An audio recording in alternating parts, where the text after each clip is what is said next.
فلا أقسم بمواقع النجوم وإنه لقسم لو تعلمون عظيم إنه لقرآن كريم في كتاب مكنون لا يمسه إلا المطهرون تنزيل من رب العالمين.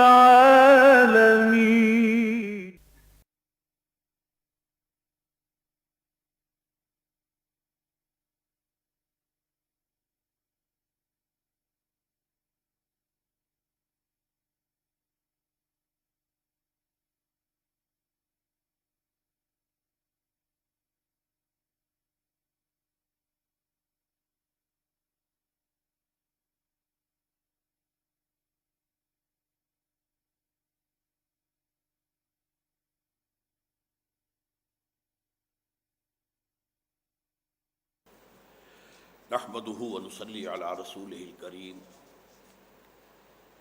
اما بعد فقد قال الله تبارك وتعالى كما ورد في سورة المائدة اعوذ بالله من الشيطان الرجيم بسم الله الرحمن الرحيم يا ايها الذين آمنوا اتقوا الله وابتغوا اليه الوسيلة وجاهدوا في سبيله لعلكم تفلحون ان الذين كفروا لو ان لهم ما في الارض جميعا ومثله معه ليفتدوا به من عذاب يوم القيامة ما تقبل منهم ولهم عذاب أليم يريدون ان يخرجوا من النار وما هم بخارجين منها ولهم عذاب مقيم والسارق والسارقة فاقطعوا أيديهما جزاء بما كسبا نكالا من الله واللہ عزیز حکیم فمن تاب من بعد ظلمه واصلح فإن اللہ یتوب علیہ ان اللہ غفور رحیم الم تعلم ان اللہ له ملک السماوات والارض يعذب من یشاء ویغفر لمن یشاء واللہ علی کل شیء قدیر صدق اللہ العظیم رب اشرح لي صدري ويسر لي امري واحلل عقدة من لساني يفقهوا قولي اللهم ربنا الهمنا رشدنا واعذنا من شرور انفسنا اللهم ارنا الحق حقا وارزقنا اتباعه وارنا الباطل باطلا وارزقنا اجتنابه اللهم وفقنا لما تحب وترضى وتقبل منا فانك خير المتقبلين آمین یا رب العالمین۔ سورہ مائدہ کے چھٹے رکوع کی جو آیات ابھی میں نے تلاوت کی ہیں ان میں سے پہلی آیت نہایت اہم ہے، اور ہمارے ہاں جو فرقے وارانہ کچھ مسائل ہیں جن پر رد و قضا اور بحث و نزاع ہوتی ہے ان میں سے ایک بہت اہم مسئلے پر روشنی ڈالتی ہے۔ فرمایا یا ایھا الذین آمنوا اتقوا اللہ، اے ایمان والو، اے وہ لوگو جو ایمان لائے ہو، یا اے وہ لوگو جو ایمان کے دعوے دار ہو، اتقوا اللہ، اللہ کا تقوی اختیار کرو۔ تقوی پر بہت مرتبہ گفتگو ہوئی ہے کہ عام طور پر ترجمہ کر دیا جاتا ہے اللہ سے ڈرو، یہ اگرچہ غلط ترجمہ نہیں ہے لیکن یہ کہ اچھا ترجمہ نہیں ہے۔ تقوی کے معنی ہے بچنا، وقا یقی وقایتاً کسی کو بچانا، یہ فعل متعدی ہے، جیسے کہ ہماری جو سب سے معروف دعا ہے وقنا عذاب النار، اے اللہ ہمیں بچا لے آگ کے عذاب سے۔ باب افتعال میں جب یہ آتا تو اتقا بنتا، اتقا، اور اتقا کا معنی ہے خود بچنا، متقی بچنے والا۔ مراد کیا ہے؟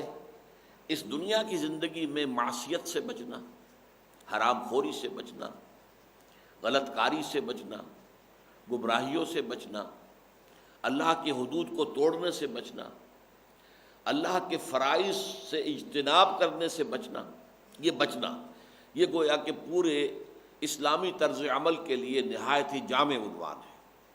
پھونک پھونک کر قدم رکھو، جیسے کہ میں نے بارہا مثال دی ہے کہ اگر کسی گھنے جنگل میں سے انسان کو گزرنا ہو جس میں اوپر بھی درخت ہیں، اور شاید آپ کے علم میں ہو کہ امیزن کا طاس جو ہے جنوبی امریکہ میں اور کانگو کا طاس جو ہے افریقہ میں، اس میں تو سانپ جو ہے اوپر درختوں سے بھی لٹکے ہوتے ہیں، اور ظاہر بات ہے کہ نیچے اونچی اونچی گھاس ہے، اس میں پتہ نہیں کیا شے ہے، کیا بیٹھی ہوئی ہے، تو آدمی کیسے پھونک پھونک کر قدم رکھتا ہے۔ اس کا نام ہے تقویٰ، اس لیے کہ حضرت عمر رضی اللہ تعالیٰ عنہ کی مجلس شورا میں یہ مسئلہ زیر بحث آ گیا، تقویٰ کی تعریف کیا ہے، ہاؤ ٹو ڈیفائن تقویٰ۔ اب بہت سے حضرات نے اپنے اپنے انداز میں، اصل میں ایک ہی حقیقت ہوتی ہے لیکن تعبیر کے مختلف اسلوب ہو جاتے ہیں۔ وہ جو کہا گیا ہے کہ ایک پھول کا مضمون ہو تو 100 رنگ سے باندھو، وہ ایک ہی حقیقت کی تعبیر مختلف لوگ کریں گے تو مختلف الفاظ تو ہو جائیں گے، لیکن حضرت عمر نے پھر حضرت ابی ابن کعب سے فرمائش کی۔ یہ وہ صحابی ہیں کہ جن کے بارے میں حضور نے فرمایا ہے اقرؤہم ابی ابن کعب، میرے صحابہ میں سے قرآن مجید کا سب سے بڑا عالم، سب سے بڑا قاری، اور قاری اس زمانے میں عالم کو کہتے تھے، وہ قاری نہیں جو بس صرف پڑھ سکتا ہو اچھا، بلکہ جو قرآن مجید کو سمجھتا بھی ہو، عربی ان کی اپنی زبان تھی۔ تو فرمایا کہ وہ ابی ابن کعب ہیں میرے صحابہ میں۔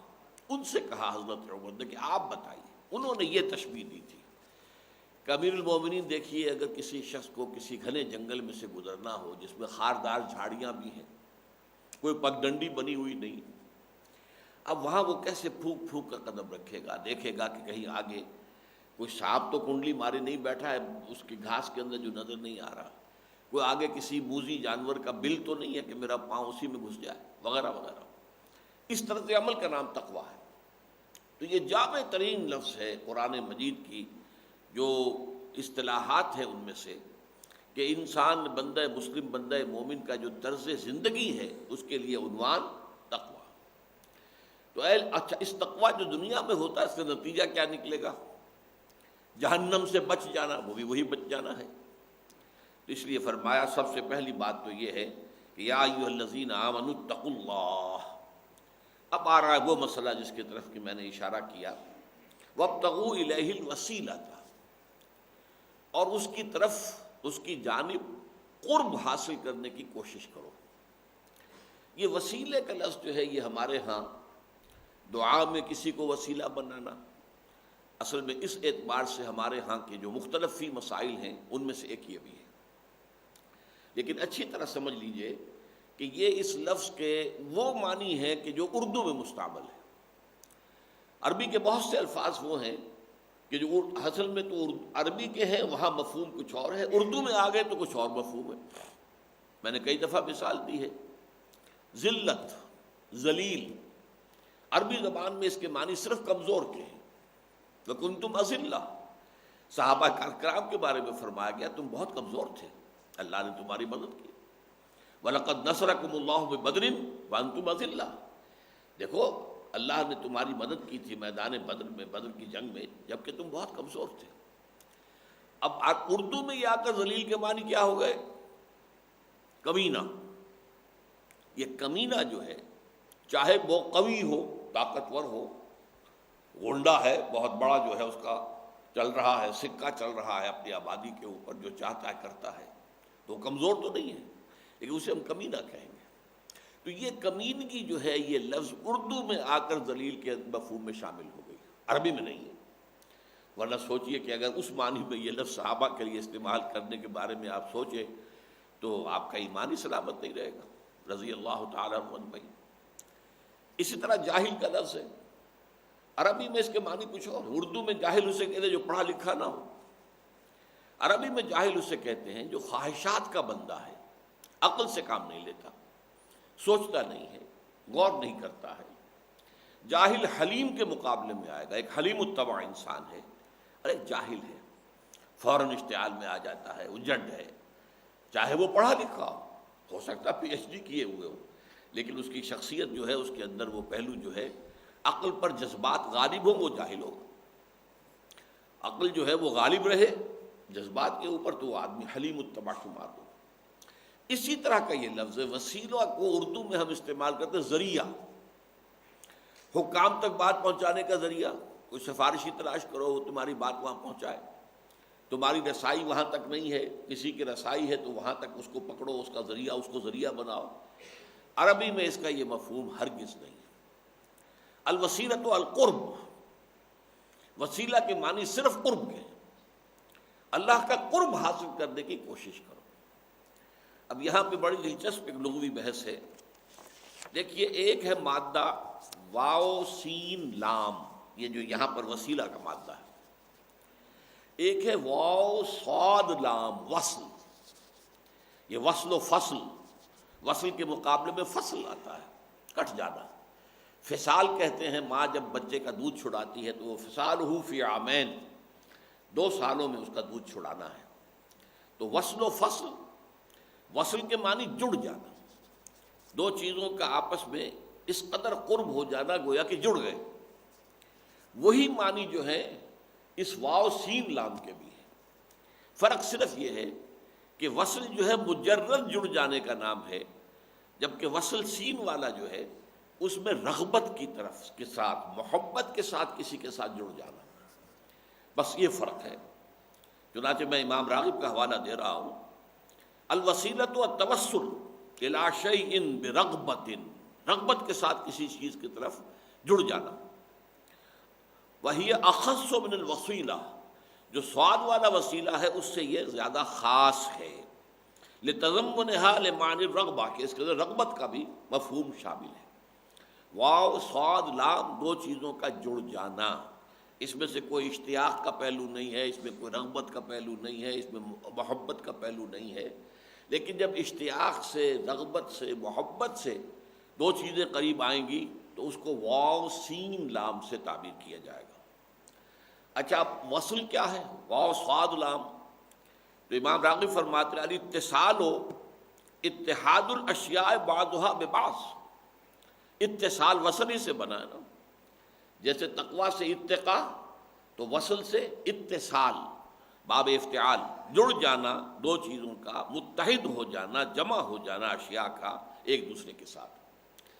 یہ ہے اصل جو لفظ ہے وسیلہ، وابتغوا الیہ الوسیلہ، اللہ کی طرف قرب تلاش کرو، قریب سے قریب ہونے کی کوشش کرو۔ اس مادے سے یہ لفظ جو ہے قرآن مجید میں صرف 2 جگہ آیا ہے۔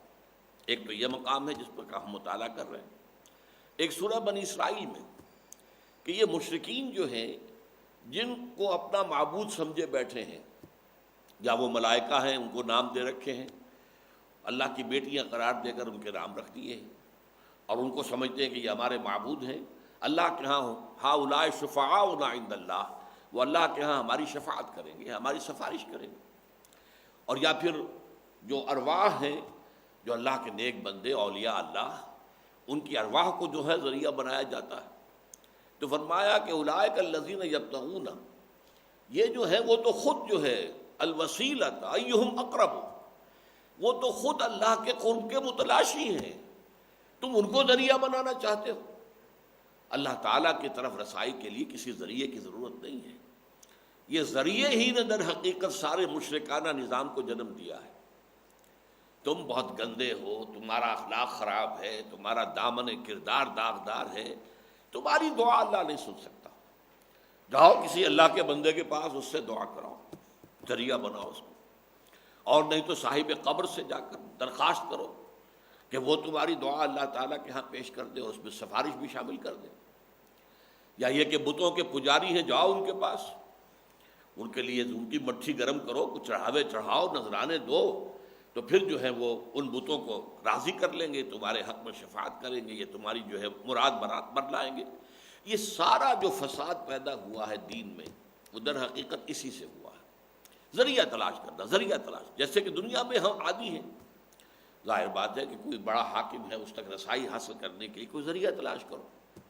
یہ ذریعہ جو ہے، اور اردو میں ہم ذرائع و وسائل، یہ اس کو اس طریقے سے مترادف کے طور پر استعمال کرتے ہیں، لیکن یہ اردو میں اس کا مفہوم ہے۔ عربی میں سمجھ لیجئے کہ الوسیلۃ التقرب، قریب ہونے کی کوشش کرنا یہ وسیلہ ہے۔ تو فرمایا یا ایھا الذین آمنوا اتقوا اللہ وابتغوا الیہ الوسیلۃ۔ اچھا، آج میں اس ضمن میں ایک حدیث آپ کو سنانا چاہتا ہوں، اس لیے کہ ہمارے ہاں جو دو انتہائی نقطۂ نظر ہیں، ایک وہ لوگ ہیں ہمارے ہاں جن کو عام طور پر سلفی المسلک کہا جاتا ہے، اور جو عامیانہ زبان میں جن کو وہابی کہتے ہیں بطور گالی کے۔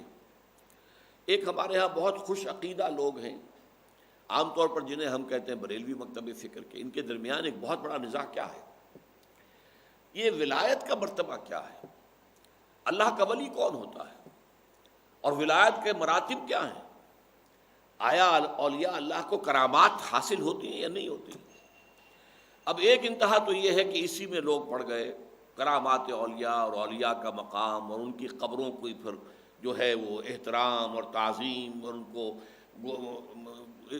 گلاب کے عرق سے جو ہے دھویا جا رہا ہے، اور یہ ہے اور وہ ہے، چادریں چڑھائی جا رہی ہیں، اس کا دھوون کا جو پانی ہے وہ بھی پیا جا رہا ہے تبرک کے طور پر۔ ایک تو یہ انتہا ہے۔ دوسری انتہا کچھ لوگوں کو یہ لاحق ہو گئی ہے کہ یہ کوئی شے ہے ہی نہیں، حقیقت میں اس کے کوئی معنی ہے ہی نہیں۔ یہ اصل میں دونوں چیزیں بنیادی طور پر یکساں غلط ہیں۔ اللہ کی ولایت اور اولیاء اللہ یہ حقیقت ہے۔ قرآن مجید میں سورہ یونس میں فرمایا گیا الا ان اولیاء اللہ لا خوف علیہم ولا هم یحزنون الذین آمنوا وکانوا یتقون۔ لیکن وہاں فرق کیا کیا گیا؟ یقیناً جو اللہ کے اولیاء ہیں ان کے لیے نہ کوئی حزن ہے، نہ کوئی غم ہے، نہ کوئی خوف ہے، اس لیے کہ وہ اپنے آپ کو حوالے کر چکے اللہ کے۔ سپردم بے تو مایا خیش رہا تو دانی حساب کم و بیش رہا، اللہ جو تیرے علم میں بہتر ہے وہ میرے لیے کر دے۔ اب جو کچھ اللہ کی طرف سے آ رہا ہے اس کو وہ خوش دلی کے ساتھ قبول کرتے ہیں۔ رنج کا ہے کا اللہ کی طرف سے بات آئی ہے، غم کا ہے کا، اور جو کچھ ہوگا وہ اللہ کے اذن سے ہوگا۔ ڈر کا ہے کا، تو ڈر اور حزن، خوف اور حزن سے نجات پانے والی شے کیا ہے جسے ہم ولایت کہتے ہیں۔ لیکن ولایت کیا ہے؟ الا ان اولیاء اللہ لا خوف علیہم ولا هم یحزنون الذین آمنوا وکانوا یتقون۔ وہ اولیاء وہ ہیں کہ جو ایمان لائے اور تقوی کی روش انہوں نے اختیار کی۔ یہ کوئی علیحدہ مخلوق نہیں ہے، یہ انسانی ہوتے ہیں اہل ایمان، جن کے اندر کہ وہ تقوی جو میں نے ابھی بیان کیا، یا ایھا الذین آمنوا اتقوا اللہ وابتغوا الیہ الوسیلہ، جو تقوی کی شرط پہ پورے اتر گئے ہوں وہ در حقیقت اللہ کے ولی ہیں۔ اور یہ دو طرفہ تعلق ہے، وہ اللہ کے ولی ہیں، اللہ ان کا ولی ہے۔ اللہ ولی الذین آمنوا یخرجہم من الظلمات الی النور۔ اللہ ولی ہے اہل ایمان کا، انہیں نکالتا رہتا ہے اندھیروں سے، کفر کے اندھیروں سے، شرک کے اندھیروں سے، الحاد کے اندھیروں سے، مادہ پرستی کے اندھیروں سے، نفس پرستی کے اندھیروں سے، ان سب سے، دنیا پرستی کے اندھیروں سے اللہ نکالتا ہے انہیں نور کی طرف، نور ایمان کی طرف۔ تو معلوم یہ ہوا کہ یقیناً یہ ولایت کا رتبہ جو ہے اللہ کا، یہ ایک واقعہ ہے، یہ ایک حقیقت ہے۔ اس کی نفی کرنا جو ہے وہ ایک در حقیقت دین کی ایک بہت اہم بات کی نفی کر دینا ہے۔ البتہ یہ ولایت کا جو معاملہ ہے، اب اس میں ذرا میں وہ حدیث آپ کو سنا رہا ہوں۔ یہ حضرت ابو ہریرہ رضی اللہ تعالی عنہ سے مروی ہے، اور یہ بخاری شریف کی روایت ہے۔ یعنی آپ کو معلوم ہے کہ احادیث میں جو سب سے اونچا رتبہ ہو سکتا ہے سند کے اعتبار سے وہ صحیح بخاری، پھر صحیح مسلم، اور سب سے اونچا رتبہ وہ ہوتا ہے جو صحیح بخاری میں بھی ہو اور صحیح مسلم میں بھی، جسے متفق علیہ کہتے ہیں۔ یہ بخاری کی روایت ہے۔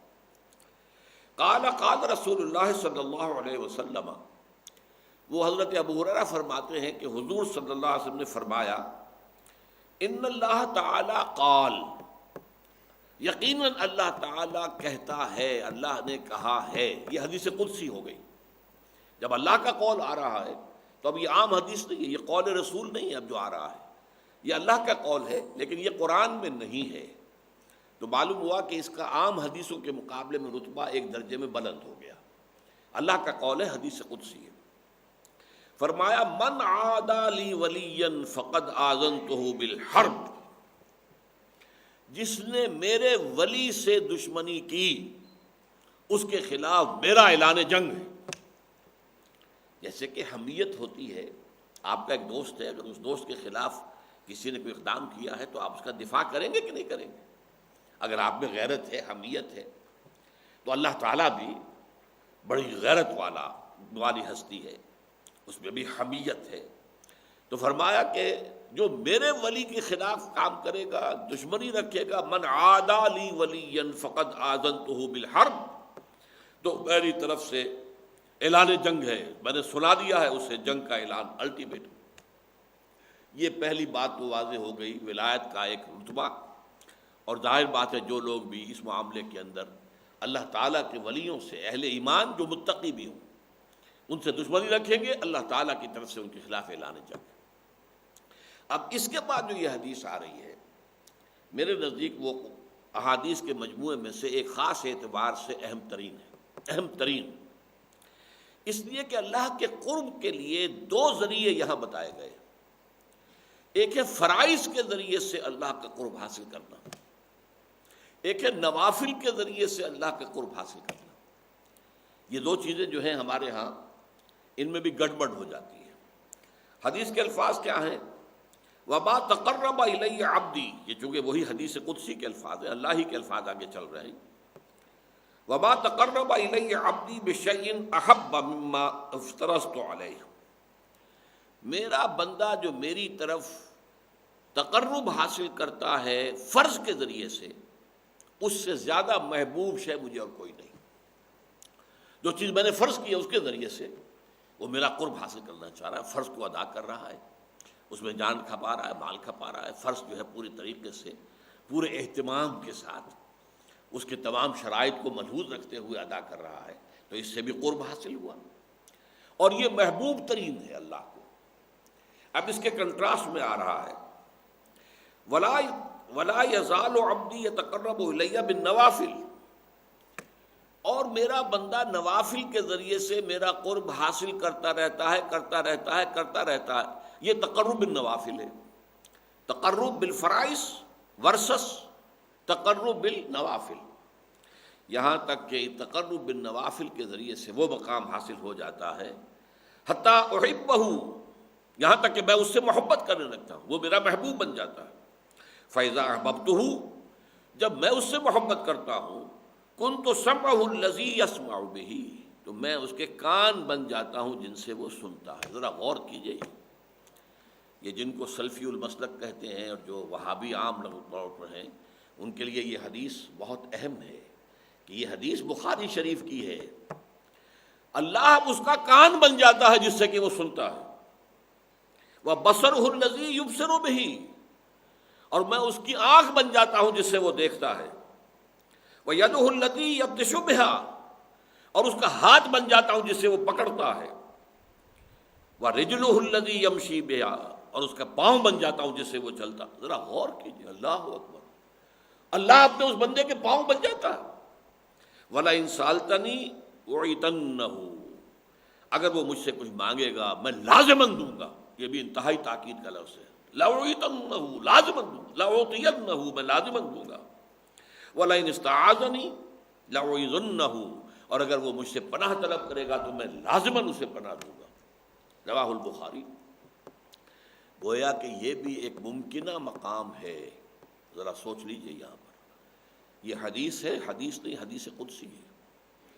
یہ ممکن مقام ہے کہ ایک انسان اس بلندی تک پہنچ جائے کہ اللہ اس کے کان بن جائے، اللہ اس کی آنکھ بن جائے، اللہ اس کا ہاتھ بن جائے، اللہ اس کے پاؤں بن جائے۔ اب ظاہر بات ہے کہ اس سے جو افعال صادر ہوں گے وہ کرامات نہیں ہوں گے تو کیا ہوں گے؟ جو چیزیں اس سے صادر ہوں گی وہ تو کرامات اولیاء حق، اولیاء اللہ کی کرامات جو ہے حق ہیں، ان کو ماننا چاہیے۔ البتہ یہ ہے کہ ہم نہیں کہہ سکتے کہ کوئی شخص جو کچھ بیان کر رہا ہے صحیح بیان کر رہا ہے یا غلط بیان کر رہا ہے وغیرہ وغیرہ، لیکن یہ ہے کہ اپنی جگہ پر فی نفس ہی یہ کرامات الاولیاء حق، جیسے رسولوں اور نبیوں کے لیے معجزات حق ہیں، معجزہ عاجز کر دینے والا شے، معجزے میں اور کرامت میں کوئی فرق نہیں ہے۔ جو بھی عام قانون ہے، فزیکل اور chemical laws of the nature, ان کے برخلاف کسی چیز کا ظاہر ہو جانا یہ معجزہ ہے، یہی کرامت ہے۔ حضرت عمر جو ہے مسجد نبوی میں خطبہ دے رہے ہیں اور اچانک ان کے سامنے شام کا میدان جنگ آ گیا، کوئی ٹیلی ویژن تو ابھی نہیں تھا وہاں، وہ آ گیا۔ انہوں نے دیکھا کہ جو کمانڈر ہیں لوکل وہ تو غلطی کر رہے ہیں، ساریہ ان کا نام تھا۔ آپ نے وہیں سے کہا یا ساریہ تو الجبل، اے ساریہ پہاڑ کی طرف ہو جاؤ، کیا غلطی کر رہے ہو، غضب ڈھا رہے ہو، پہاڑ کو اپنی پشت پر رکھو اور پھر جنگ کرو۔ اور ساریہ نے رضی اللہ تعالیٰ عنہ یہ آواز حضرت عمر کی سنی شام کے میدان جنگ میں، اور انہوں نے اپنی اسٹریٹجی بدلی اور اپنی فوج کی پوزیشن جو ہے وہ بدلی اس کے مطابق جو حضرت عمر نے فرمایا تھا۔ یہ کرامت ہے۔ اب اسے ہم معجزہ نہیں کہیں گے چونکہ حضرت عمر جو ہے وہ نبی نہیں ہے، رسول نہیں ہے، لیکن کرامت تو ہے۔ تو یہ کرامات اولیاء حق ہیں، اس میں کسی شک و شبے کی گنجائش نہیں۔ لیکن جو باریک بات آ پڑی ہے وہ سمجھنے کی ہے۔ ایک ہے تقرب بالفرائض، جس کو اللہ کہتا ہے کہ یہ مجھے سب سے زیادہ محبوب ہے، اور ایک ہے تقرب بالنوافل جو بلندی میں بہت اونچا ہو جاتا ہے۔ اب یہاں پر میں آپ کو بتاؤں، جن حضرات نے میرے تقاریر سنی ہیں یا میرا کتابچہ پڑھا ہے جہاد فی سبیل اللہ کی حقیقت کہ 9 منزلیں میں بیان کیا کرتا ہوں۔ سب سے اونچی منزل تو لازماً 9ویں ہے، سب سے اہم منزل وہ پہلی ہے، یہ اچھی طرح سمجھ لیجیے۔ پہلی ہوگی تو دوسری ہوگی، دوسری ہوگی تو تیسری ہوگی، پہلی ہی نہیں ہے تو اوپر کا کیا تصور۔ تو ایک ہے اہم ترین ہونا، ایک ہے بلند ترین ہونا۔ بلند ترین 9ویں منزل ہے قتال فی سبیل اللہ، اور اہم ترین ہے اپنے نفس کے خلاف جہاد، ان تجاہد نفسک فی طاعت اللہ، یہ اہم ترین ہے، اہم ترین، وہ بلند ترین۔ اسی طرح حضور کی ایک حدیث میں آیا، صحابہ سے سوال کیا کہ تمہارے نزدیک سب سے خوبصورت ایمان کس کا ہے؟ عجب، عجیب عربی زبان میں اردو میں ہم کہتے ہیں کہ جو کوئی نئی سی بات ہو، عجیب۔ عربی میں عجیب کے معنی ہے صرف خوبصورت کے، خوبصورت بات۔ سب سے زیادہ خوبصورت ایمان کس کا ہے؟ صحابہ نے کہا فرشتوں کا، حضور نے رد کر دیا، انبیاء کا رد کر دیا، ہمارا رد کر دیا۔ پھر فرمایا کہ سب سے ان اعجب الایمان خلقا لاخوانی الذین یاتون من بعدی یجدون صحفا فیہ کتاب اللہ فیؤمنون بما فیہا۔ میرے نزدیک خوبصورت ترین ایمان میرے ان بھائیوں کا ہوگا جو میرے بعد آئیں گے، اور انہیں تو صرف اوراق ملیں گے جن میں اللہ کی کتاب لکھی ہوگی، اس پر ایمان لائیں گے۔ اب دیکھیے افضل ترین ایمان صحابہ کا ہے، کسی بڑے سے بڑے ولی کا ایمان بھی کسی ادنا سے ادنا صحابی سے بڑھ کر نہیں ہے، یہ نوٹ کر دیجیے، یہ ہمارا اجماعی عقیدہ ہے۔ افضل ترین ایمان صحابہ کا، لیکن خوبصورت ترین، عجب ترین ایمان یہ ہے کن کا جو میرے بعد آئیں گے، انہیں تو اللہ کی کتاب ملے گی اور آنکھ میں لکھی ہوئی، اس پر ایمان لائیں گے۔ تو ان دونوں چیزوں کو رکھیے، ایک ہے سب سے زیادہ محبوب اللہ کو کیا ہے، وہ تو فرائض کے ذریعے سے تقرب ہے، اور سب سے اونچا جو ہے تقرب کا مقام وہ نوافل کے ذریعے سے ہے۔ اب جو باریک بات ہے وہ سمجھنے کی ہے، اس میں حالات کے اعتبار سے فرق واقع ہو جائے گا۔ فرض کیجئے نظام باطل کا غلبہ ہے، اس میں تو فرض ہے اس نظام باطل کے خلاف جد و جہد، اس کو ختم کر کے جڑ سے اکھیڑ کر جو اللہ کا دین ہے، دین حق، اسے غالب کرنا۔ اس فرض کو تو آپ بھولے ہوئے ہیں، نوافل میں زور لگا رکھا ہے، ساری رات کھڑے ہیں، نفلیں پڑھ رہے ہیں، روزے رکھ رہے ہیں، جو بھی روزہ حضور سے ثابت ہے وہ سب رکھ رہے ہیں۔ یہ جو نوافل یہ اللہ کے ہاں قبول نہیں ہے۔ فرض کو چھوڑ کر اگر کوئی شخص فرض نماز چھوڑتا ہے، وہ نہیں پڑھتا 5 وقتہ نماز اور باجماعت کا اہتمام نہیں کرتا، تو اگر ساری رات بھی کھڑے ہو کر نوافل ادا کرے گا تو 0 ہے، اس لیے کہ پہلے فرض ہے، نفل کا بعد۔ ہاں نوافل کے ذریعے سے تقرب بلند ترین تو ہے، لیکن یہ کب ہوگا؟ جب اللہ کا دین قائم ہو گیا ہو، نظام حق کا ہے، اس نظام کو آگے پھیلانا حکومت کا کام ہے، نظام خلافت جو ہے اب ان کا کام ہے، اللہ کی کتاب کی تعلیم و ترویج یہ اب حکومت کا کام ہے۔ اب افراد کو اجازت ہے وہ نوافل پر زور لگائیں، راتوں کو جاگیں، روزے رکھیں، اور بھی جس طریقے سے بھی نوافل پر اس حالت میں جو نوافل کے ذریعے سے تقرب حاصل ہوگا وہ بلندی میں، وہ پہلے اس جو تقرب ہے بالفرائض اس سے بلند تر ہو جائے گا۔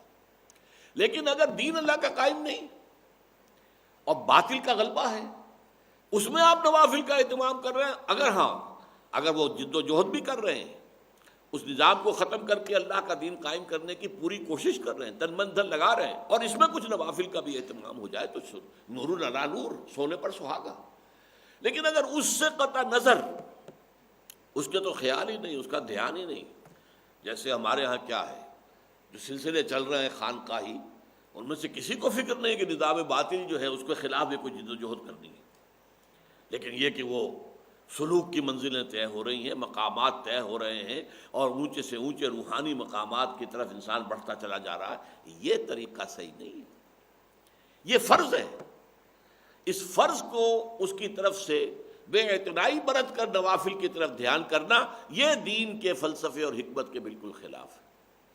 میں اس کو ذرا اور زیادہ ہائی لائٹ کرنے کے لیے کہتا ہوں کہ فرض کیجئے، تصور کیجئے، جب دامن احد میں جنگ ہو رہی تھی اور مسلمان زندگی اور موت کی کشاکش میں تھے، اس وقت خود حضور جس طریقے سے زخمی ہوئے ہیں، اتنا خون آپ کا بہہ گیا کہ آپ بے ہوش ہو کر زمین پر گر گئے ہیں، صلی اللہ علیہ وسلم، فدا ہو آباؤنا و امہاتنا۔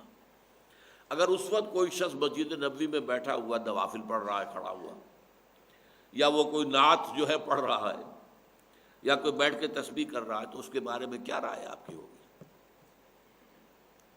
وہاں تو حضور اور صحابہ جان کی بازی لگائے ہوئے، اور یہاں یہ نوافل میں لگا ہوا ہے، تو وہ نوافل تو زیرو نہیں ہوں گے، بلکہ اس سے بھی منفی ویلیو اس کی ہو جائے گی، وہ منافق شمار ہوگا۔ اسی طریقے سے اگر دین کا غلبہ ہے اور نظام خلافت قائم ہے تو بہت سے فرائض اس نظام خلافت کے ذمے چلے جاتے ہیں، انڈیویجول اس سے بری ہو جاتے ہیں۔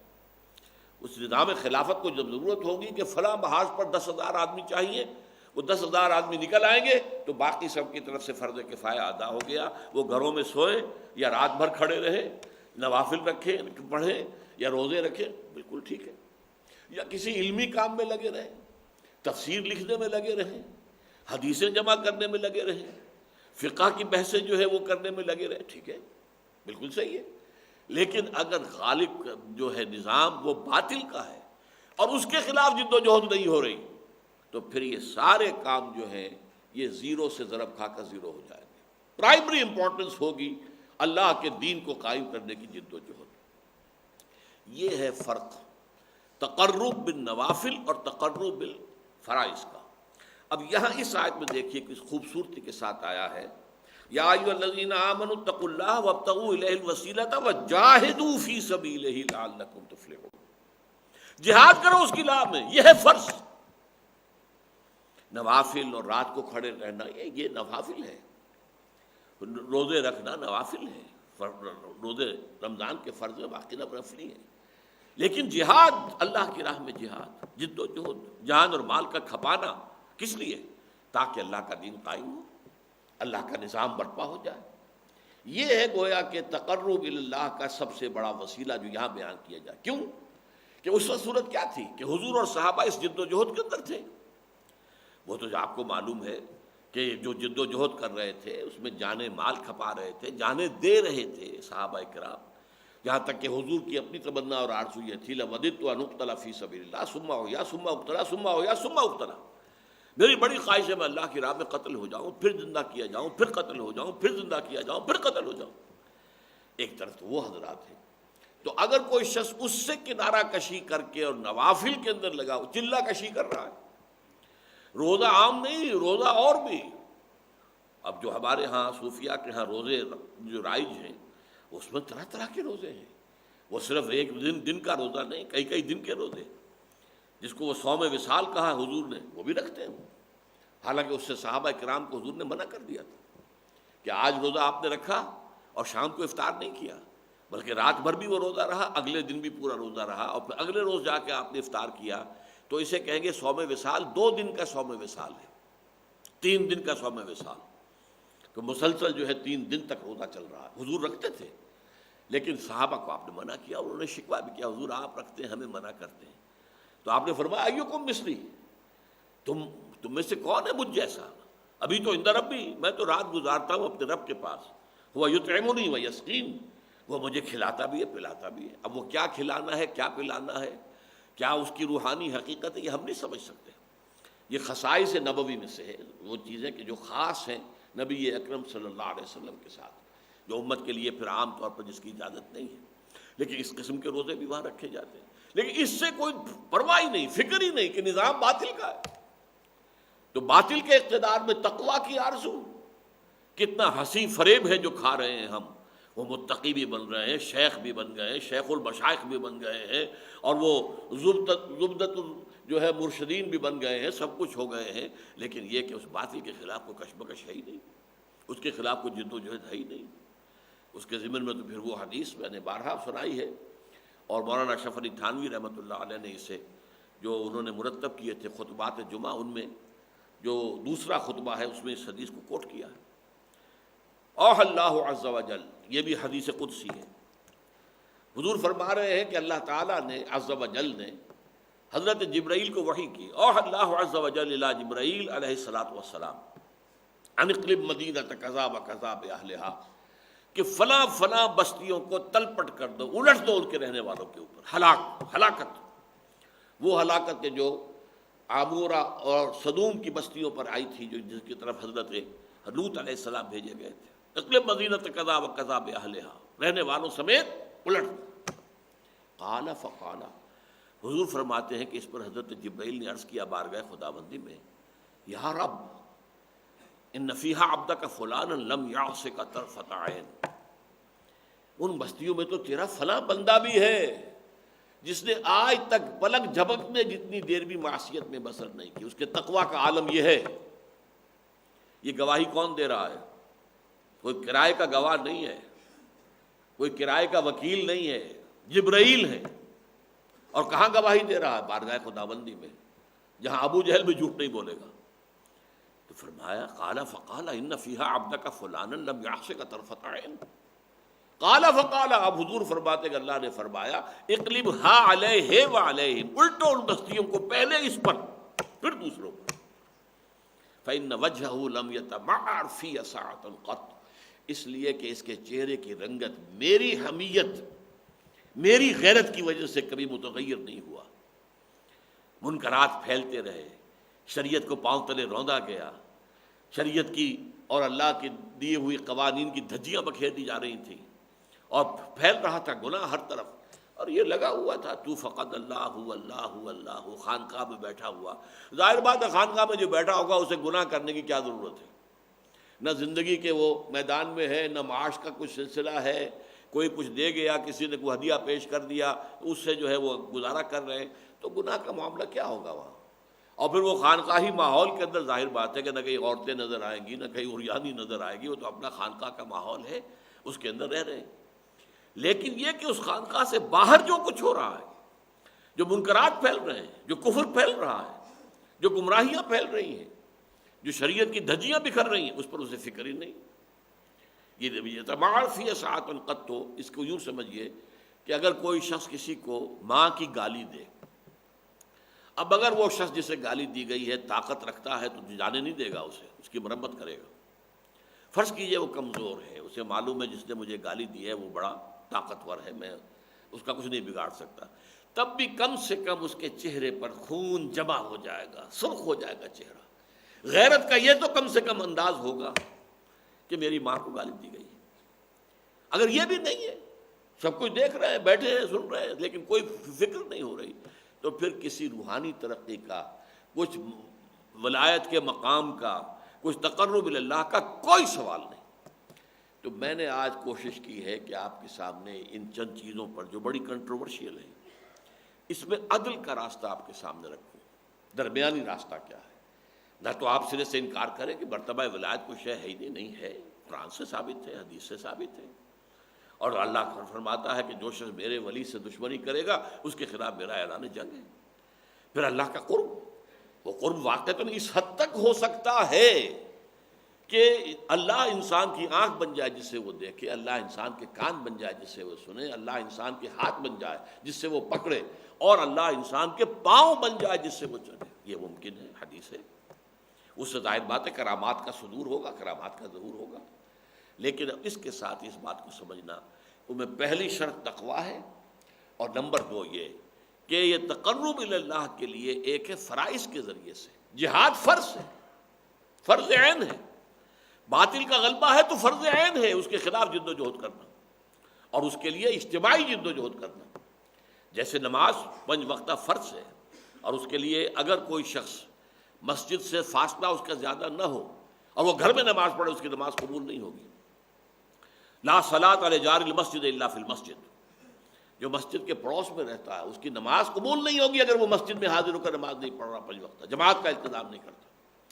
تو ان فرائض کی طرف توجہ نہ ہو، اللہ کے دین کے غلبے کی جد و جہد نہ ہو، اور نوافل کے ذریعے سے، چلہ کشیوں کے ذریعے سے، مراقبوں کے ذریعے سے، اور وہ نئے نئے ایجاد کردہ اذکار کے ذریعے سے انسان سمجھے کہ میں تقرب بالنوافل کے اس مقام پر فائز ہو جاؤں گا، تو یہ دوسری بہت بڑی غلط فہمی ہے۔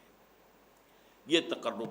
اچھا، یہاں ایک اور حوالہ مجھے یاد آیا، اب دے دوں، کہ وسیلے کو ذریعے کے معنی میں لینا جو ہے وہ کس قدر غلط چیز ثابت ہوگی، جبکہ اذان کے بعد کی جو دعا ہے جو سب کے نزدیک متفق علیہ ہے، کسی کا اختلاف نہیں، نہ دیوبندی کا، نہ بریلوی کا، نہ اہل حدیث کا، کسی کا، اللہم رب هذه الدعوۃ التامۃ والصلاۃ القائمۃ آت محمدا الوسیلۃ والفضیلۃ والدرجۃ الرفیعۃ۔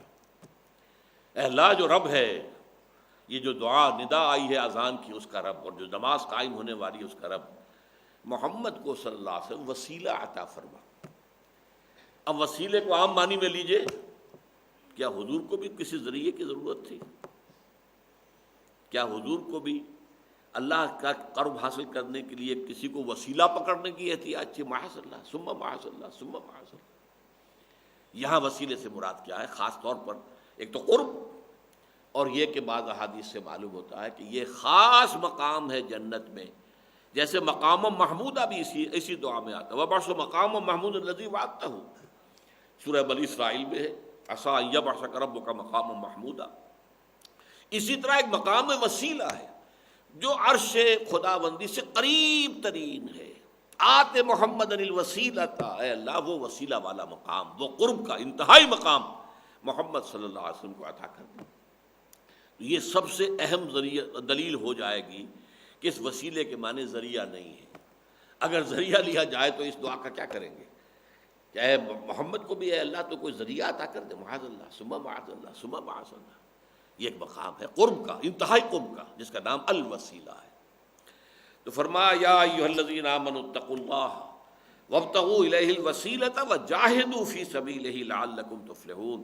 اے ایمان کے دعوے دارو، اللہ کا تقوی اختیار کرو اور اس کا قرب حاصل کرنے کی کوشش کرتے رہو، اور جہاد کرو اس کی راہ میں، تاکہ تم فلاح پا جاؤ، کامیاب ہو جاؤ۔ ان الذین کفروا، یقیناً وہ لوگ جو کفر کی روش اختیار کریں، لو ان لهم ما فی الارض جميعا ومثله معه، اگر ان کے پاس پوری دنیا کی دولت بھی آ جائے، اور صرف وہی نہیں، اتنی ہی اور بھی ہو جائے، لیفتدوا به من عذاب یوم القیامہ، کہ وہ فدیے میں دے کر اسے قیامت کے دن کے عذاب سے کسی طرح بچ سکیں، ما تقبل منهم ولهم عذاب الیم، وہ اتنا بڑا فدیہ بھی ان سے قبول نہیں کیا جائے گا اور ان کے لیے دردناک عذاب ہوگا۔ یریدون ان یخرجوا من النار وما هم بخارجین منها، وہ کوشش کریں گے، لاکھ ہاتھ پاؤں ماریں گے، گڑ گڑائیں گے، دعائیں کریں گے کہ کسی طریقے سے اس آگ سے نکل جائیں، لیکن وہ اس سے نکلنے والے نہیں ہوں گے، اس کا کوئی امکان نہیں ہوگا۔ وَلَهُمْ عَذَابٌ مُقِيمٌ، ان کے لیے عذاب ہوگا دائمی، باقی رہنے والا، قائم رہنے والا۔ وَالسَّارِقُ وَالسَّارِقَةُ فَاقْطَعُوا أَيْدِيَهُمَا جَزَاءً بِمَا كَسَبَا نَكَالًا مِنَ اللَّهِ وَاللَّهُ عَزِيزٌ حَكِيمٌ۔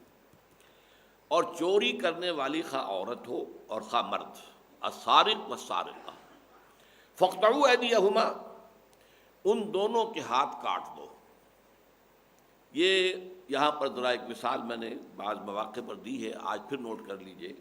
غلام احمد پرویز صاحب جو اپنے آپ کو سمجھتے ہیں کہ بہت بڑے مفسر قرآن کے تھے اور سنت سے آزاد کر کے قرآن پر غور و فکر کرنا گویا کہ ان کا ایک یہ اصول تھا، انہوں نے اس کا ترجمہ کیا کیا ہے، چور کا ہاتھ کاٹ دینے کا مطلب یہ ہے کہ ایسا ماحول پیدا کر دو کہ چوری کی ضرورت ہی نہ ہو۔ جیسے مثال کے طور پر کسی نوجوان سے اس کے والدین کہ بھئی اب ہم کیا کر سکتے ہیں، تم نے تو ہمارے ہاتھ کاٹ دیے، تم نے کوئی ایسا قدم اٹھایا ہے کہ اب ہمارے لیے کچھ کہنے کی گنجائش ہے ہی نہیں، تم نے تو ہمارے ہاتھ کاٹ دیے۔ تو گویا کہ اس محاورے کے طور پر اس کو لے رہا ہے کہ ان کے ہاتھ کاٹ دو، یعنی ایسے حالات پیدا کر دو کہ کسی کو چوری کی ضرورت ہی نہ ہو۔ ربوبیت عامہ، ہر شخص کی جو انفرادی ضروریات ہیں اس کا پورا پورا کفالت کا نظام خلافت کے نظام کے ذریعے سے قائم ہو جائے تو پھر چوری کرنے کی کسی کو ضرورت ہی نہیں ہوگی۔ یہ مفہوم وہ لے رہا اس آیت کا۔ لیکن اب دیکھیے یہ جو قرآن مجید کہتا ہے کہ اس قرآن پر باطل حملہ آور نہیں ہو سکتا، لا یاتہ الباطل من بین یدیہ ولا من خلفہ، نہ سامنے سے حملہ آور ہو سکتا ہے باطل، نہ پیچھے سے۔ قرآن اپنی حفاظت کرتا ہے، لہذا آگے الفاظ کیا ہیں؟ جزاء بما کسبا نکالا من اللہ، یہ بدلہ ہوگا ان کے کرتوت کا جو انہوں نے کیا۔ اب ظاہر بات ہے کہ ویسا نظام قائم کر دینا یہ کسی کے کرتوت کا بدلہ ہوگا؟ وہ تو بڑا فضل ہوگا اللہ کا، بہت بڑی جو ہے اللہ کی نعمت ہوگی کہ ایسا نظام ربوبیت قائم ہو جائے کہ جس میں کسی کو چوری کرنے کی ضرورت ہی نہ رہے۔ اس سے بڑا فضل اور کیا ہوگا؟ جزاء بما کسبا، بدلہ ہوگا ان کی کمائی کا، نکالم من اللہ، عبرت ہوگی اللہ کی طرف سے۔ نکال کہتے ہیں ایسی کیفیت کو جس کو دیکھ کر لوگ عبرت پکڑیں۔ چور کا ہاتھ کٹے گا تو سب کو عبرت ہو جائے گی کہ چوری نہیں کرنی ہے۔ چند ہاتھ کٹ جائیں چوری ختم ہو جائے گی اس ملک سے۔ چند ہاتھ کٹے افغانستان میں اور چوری ختم ہو گئی۔ ایک دو کو رجم کیا گیا، زنا ختم ہو گیا۔ قتل کی سزا نقد فوری طور پر، یہ نہیں کہ 10 سال ہو گئے ایک ملزم جو ہے پڑا ہوا ہے جیل میں ہے، وہ ضمانت کی درخواستیں ہو رہی ہیں، وہ ضمانت سیشن جج سے جو ہے وہ مسترد ہو گئی، پھر ہائی کورٹ سے مسترد ہو گئی، پھر وہ سپریم لگ گئے سال ہا سال۔ نہیں، آن دی اسپاٹ۔ اسلام کا جو نظام عدل ہے وہ ہے immediate. Justice delayed is justice denied. اگر جو عدل ہے اس کے کرنے میں دیر کر دی جائے تو یہ گویا کہ جسٹس کی نفی ہے۔ وہاں کیا ہوتا ہے؟ طے ہو گیا، قاضی کے سامنے گواہی آ گئی یا اس شخص نے تسلیم کر لیا۔ اب انہوں نے کیا کیا؟ طالبان نے مثلاً ایک عورت کا معاملہ تھا، اس کے شوہر کو ایک شخص نے قتل کیا اس کے سینے میں خنجر بھونک کر۔ اب ان کے ہاں جو بڑا ایک وہ تھا میدان، کھیلوں کا میدان، جیسے ہمارے ہاں ہے قذافی اسٹیڈیم ہے یا کوئی اور ہے، اور لوگوں کو جمع کر لیا گیا۔ اب وہاں اس شخص کو رسی سے باندھ کر ڈال دیا گیا اور اس مقتول کی بیوی سے کہا گیا گھونپو اس کے سینے کے اندر خنجر۔ علناً سب کے سامنے وہ خنجر گھونپا گیا۔ اب آپ بتائیے اس کے بعد کوئی جرت کرے گا قتل کرنے کی؟ جرائم کا خاتمہ اگر ہوتا تو اس سے ہوتا۔ جو قرآن مجید میں جو حدود ہیں جس کے بارے میں اب ہمارے یہاں بڑی بحثیں چل رہی ہیں، لمبی چوڑی بحثیں چل رہی ہیں، اور اس کے اندر کوئی باریک نکتے بھی نکالے جا رہے ہیں، لیکن حدود جو ہیں اگر نافذ ہو جائیں، اب جو کہتے ہیں کہ صاحب اگر یہ چوری کا ہاتھ کاٹ دیا شروع کر دیا جائے تو آدھی قوم کے ہاتھ کٹ جائیں گے۔ نہیں بھائی نہیں، ایسا نہیں ہوگا۔ چند ہاتھ کٹیں گے اور چوری ختم ہو جائے گی۔ اور یہ آپ کو معلوم ہے کہ ہمارے ہاں کے جو اس وقت جو مغربی دانشور ہیں، ماڈرنسٹ ہیں، ان میں ڈاکٹر جاوید اقبال بھی ہیں، علامہ اقبال کے فرزند۔ لیکن یہ کہ وہ 7-8 دن کابل میں گزار کر آئے اور پھر انہوں نے اس وقت جبکہ طالبان کی حکومت تھی، پھر انہوں نے واپس آ کر اکوڑا خٹک میں جو دارالعلوم ہے مولانا سمیع الحق صاحب کا، وہاں پر آ کے تقریر کی۔ ان کا جو حالات میں کابل میں دیکھ کر آیا ہوں، اگر یہ چند اور مسلمان ملکوں کے اندر پیدا ہو جائیں تو پوری دنیا اسلام لے آئے گی۔ یہ تاثر تھا شدید جاوید اقبال کا۔ یہی وجہ ہے کہ ان کو ختم کیا گیا۔ وہ جو ابلیس کی مجلس شورا میں ابلیس کہتا ہے کہ عصر حاضر کے تقاضاؤں سے ہے، لیکن یہ خوف ہو نہ جائے آشکارا شرع پیغمبر کہیں۔ یہ شرع پیغمبر جو ہے، یہ ہدایت جو پیغمبر لے کر آئے ہیں صلی اللہ علیہ وسلم، یہ لوگوں کے سامنے آ نہ جائے، آشکار نہ ہو جائے۔ مجھے اندیشہ ہے، مجھے خطرہ ہے۔ کسی ایک ملک میں بھی اگر صحیح اسلامی نظام قائم ہو گیا تو پوری دنیا اسلام لے آئے گی، اس کی برکتیں دیکھے گی اپنی آنکھوں سے۔ اور آج تو اس کی بھی ضرورت نہیں ہوگی کہ فوج کشی کی جائے۔ آج تو یہ کہ ٹیلی ویژن دکھا دے گا اس معاشرے میں کیا ہو رہا ہے۔ یہ معاشرہ جو ہے وہ لوگوں کے وفود آئیں گے اور دیکھ کر جائیں گے اور رپورٹ کریں گے کہ یہاں کیا ہو رہا ہے۔ یہاں کوئی ریپریشن نہیں ہے، یہاں کوئی ڈسکریمنیشن نہیں ہے، یہاں اخوت ہے باہمی، یہاں مساوات ہے، یہاں کفالت عامہ ہے، یہاں ربوبیت عامہ کا نظام موجود ہے۔ یہ ساری چیزیں جو ہے دنیا کے اندر آئیں گی تو ایمان نہیں لے آئیں گے۔ نوع انسانی تو پیاسی ہے، کوئی نظام عدل اسے مل جائے، عدل اجتماعی، نظام عدل اجتماعی، سسٹم آف سوشل جسٹس کوئی مل جائے، اسی کی تلاش میں اس نے چکر کھائے ہیں، ٹھوکریں کھائی ہیں۔ وہ ملوکیت کے دور سے نکل کر جمہوریت میں آئی، فرینچ ریولوشن کے ذریعے سے لاکھوں آدمی مارے گئے، لیکن معلوم ہوا کہ وہ فیوڈل لارڈز کے پنجے سے آزاد ہوئے تو سرمایہ داروں کے پنجے میں آ گئے، کارخانے داروں کے پنجے میں آ گئے۔ اس کے ریئیکشن میں ایک اور چھلانگ لگائی، کمیونزم کی طرف آئے تو سرمایہ داروں کے چنگل سے نکلے، ایک پارٹی ڈکٹیٹرشپ کے چنگل میں آ گئے۔ یہ دھکے کھا رہی ہے نوع انسان۔ اگر وہ اسلام کا نظام عدل اجتماعی کی دنیا کے کسی ایک ملک کے اندر قائم ہو جائے تو پوری دنیا ایمان لے آئے گی۔ بس یہ پہلا جو ہے معاملہ وہی کٹھن ہے، اس لیے کہ اس وقت عالمی قوتیں اس پر تلی ہوئی ہیں، ادھار کھائے بیٹھی، کہیں اسلام کو ہم سر اٹھانے نہیں دیں گے۔ ہاں، اسلام سے مراد اگر نماز روزہ ہے تو ہمیں کوئی اعتراض نہیں۔ بش جب کہتا ہے کہ ہمیں اسلام سے کوئی ہماری دشمنی نہیں ہے، جنگ نہیں ہے، تو جھوٹ نہیں کہتا، سچ کہتا ہے۔ اس کے سامنے اسلام کا کیا ورشن ہے؟ مذہب۔ بھائی تم یہاں آئے، تم نے مسجدیں بنائی، ہم نے تو اعتراض نہیں کیا۔ تم نے چرچ خریدے اور مسجدیں بنا لی، تم نے سینیگوگ خریدے یہودیوں کے سلوتے اور تم نے ان کو مسجدیں بنا لیا، ہم نے کوئی اعتراض کیا؟ تم نے ہزاروں بلکہ شاید لاکھوں افرو امریکنز جو ہیں، کالے جو ہیں وہاں کے، ان کو تم نے مسلمان بنا لیا، ہم نے تو کوئی اعتراض نہیں کیا۔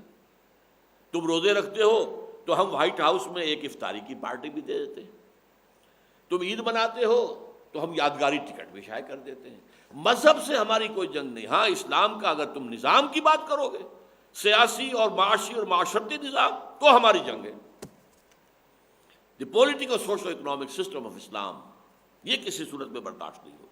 اگر تم اس کے قائل ہو تو تم فنڈامنٹلسٹ ہو، اور فنڈامنٹلسٹ کے خلاف ہمارا اعلان جنگ ہے۔ فَآذَنْتُهُ بِالْحَرْبِ، جو اللہ نے فرمایا کہ جو میرے ولی کو تکلیف دے گا اس کے خلاف پھر میری طرف سے اعلان جنگ ہے، تو وسط کی طرف سے، پورے عالم عیسائیت کی طرف سے، یہودیت کی طرف سے اعلان جنگ ہے۔ فنڈامنٹلسٹ کون ہے؟ نمبر ایک، جو اسلام کو ایک نظام سمجھتا ہے، نمبر ایک وہ فنڈامنٹلسٹ ہے۔ نمبر دو، جو مسلمانوں کو، پوری دنیا کے مسلمانوں کو ایک امت سمجھتا ہے، وہ فنڈامنٹلسٹ ہے۔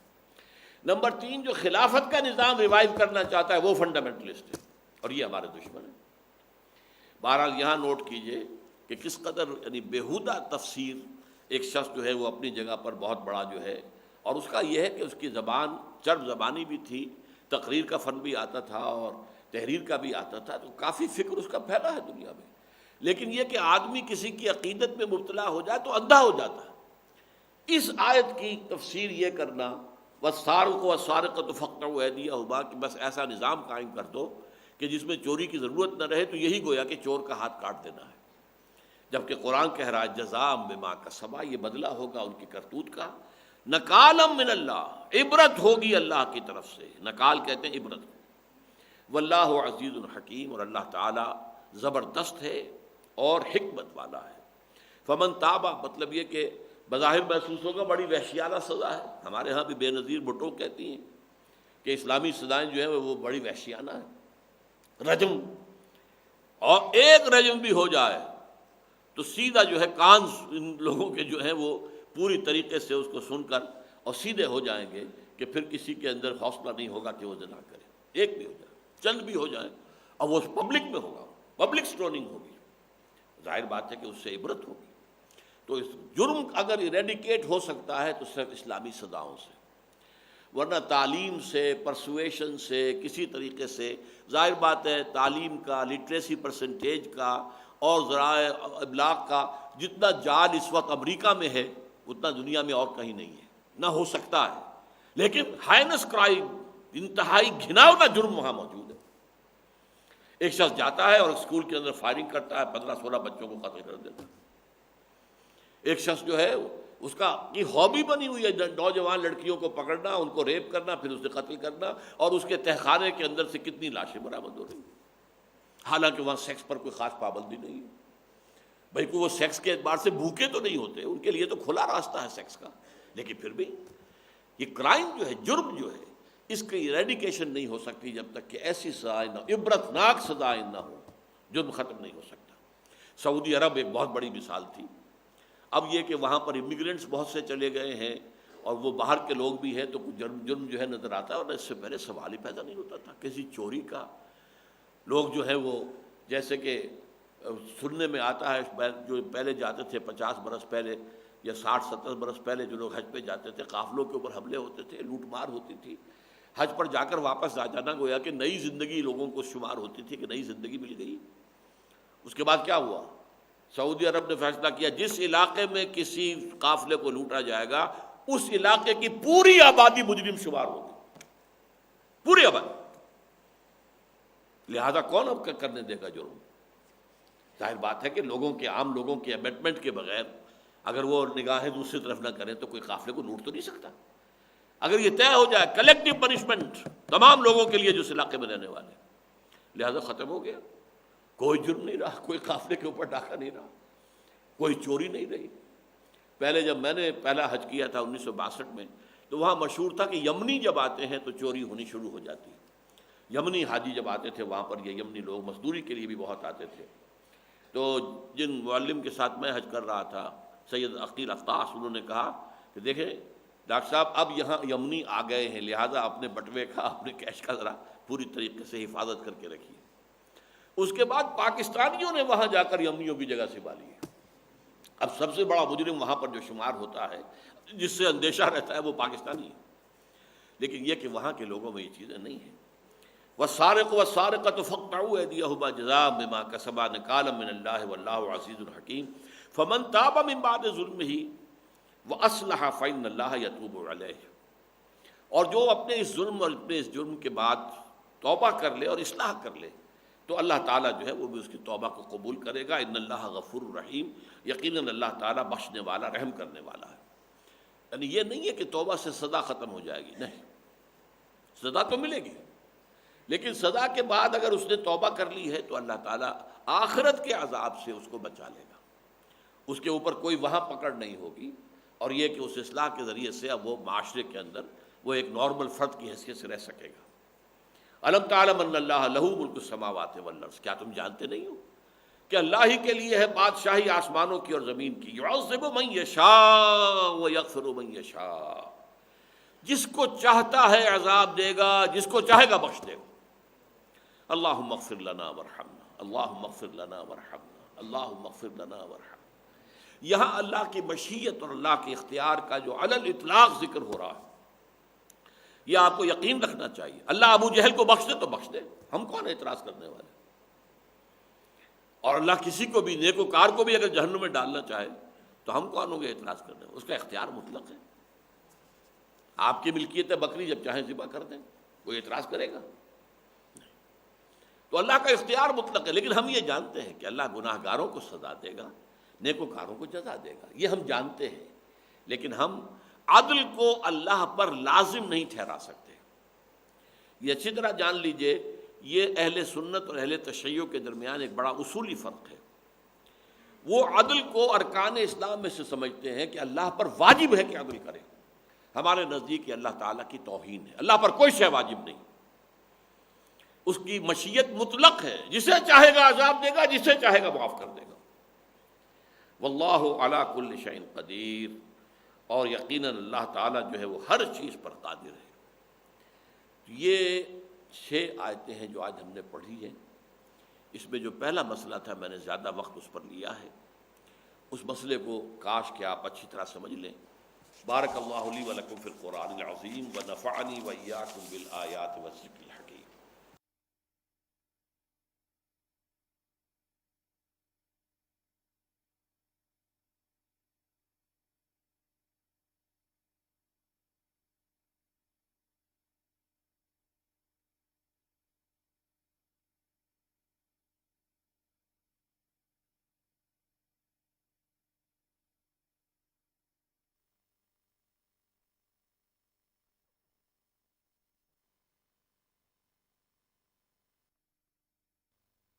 فلا